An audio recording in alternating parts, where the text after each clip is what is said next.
পানাগড় সেনা ছাউনি সহ বিভিন্ন প্রতিষ্ঠানে কাঁচামাল সরবরাহ কারা করবে এই নিয়ে দ্বন্দ্ব শুরু হয়েছে বুদবুদে। পূর্ব বর্ধমান জেলার বুদবুদ থানার সামনে সকাল থেকেই বিক্ষোভ দেখাতে শুরু করেন সিন্ডিকেটের সদস্যরা।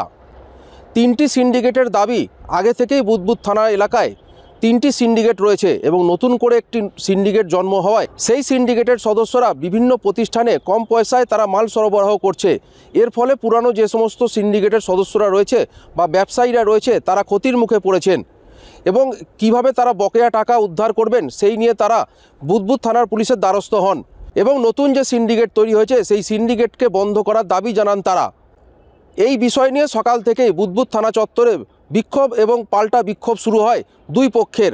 ঘটনাস্থলে বুদবুদ গ্রাম পঞ্চায়েতের উপপ্রধান রুদ্রপ্রসাদ কুণ্ডু পৌঁছালে তাকে ঘিরে ধরে বিক্ষোভ দেখায় নতুন সিন্ডিকেটের সদস্যরা। তাকে ধাক্কাধাক্কি করার সময় তার চোখে লঙ্কার গুঁড়ো ছড়িয়ে দেওয়ার অভিযোগ ওঠে এবং এই নিয়ে বুদবুদ থানা চত্বরে উত্তেজনার সৃষ্টি হলে পরিস্থিতির সামাল দেয় বুদবুদ থানার পুলিশ।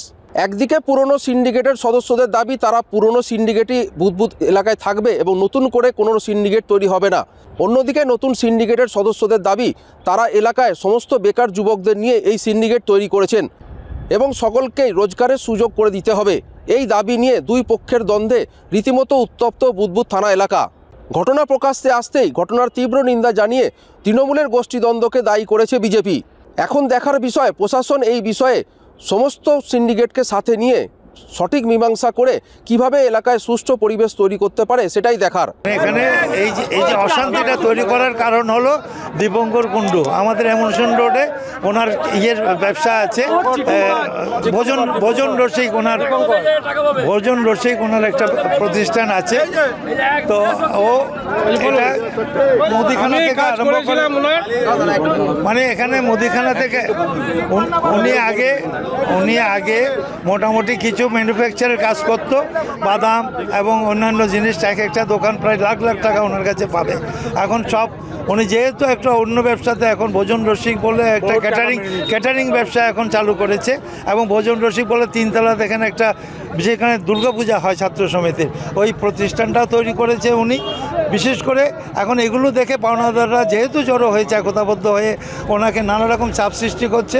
উনি নতুন করে একটা কী করলো, ইয়াং ছেলেদের জড়ো করাবার জন্য প্রলোভন দেখালো ব্যবসা করা যাবে। কিসের সিন্ডিকেট করব আমরা সবাই। কিছু ছেলেকে জড়ো করেছে যার প্রমাণ এখনও থানার মধ্যে তারা ঢুকে আছে। তো জানি না কী কারণে এরা হয়তো আগে থেকে জানতে পারতো।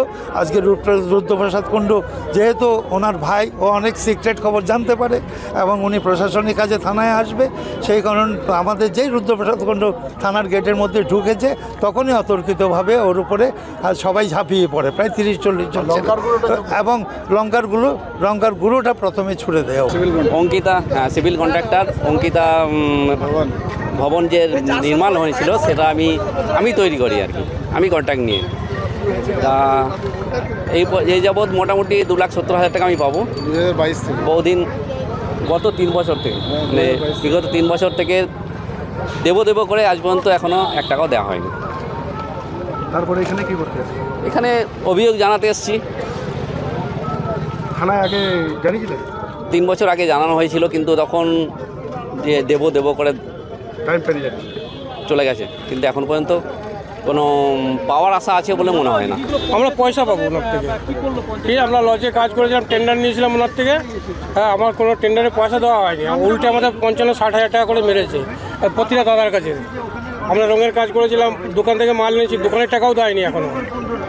আমরা 55-60 হাজার টাকা করে পাবো, দোকান পাবে 30-40 হাজার টাকা পাবে। থানায় এসে ওর থেকে টাকা আদায় করার জন্য আমাদের লেবার পেমেন্টগুলো তো বাকি আছে, লেবার পেমেন্ট দিতে হবে। তো আমরা ঘর থেকে বেরোতে পারছি না ওর জন্য। প্রশাসনকে জানিয়েছেন আপনারা? হ্যাঁ, জানিস বলে দেবে, আস্তে আস্তে দেবে। আজ 3 বছর হয়ে গেল।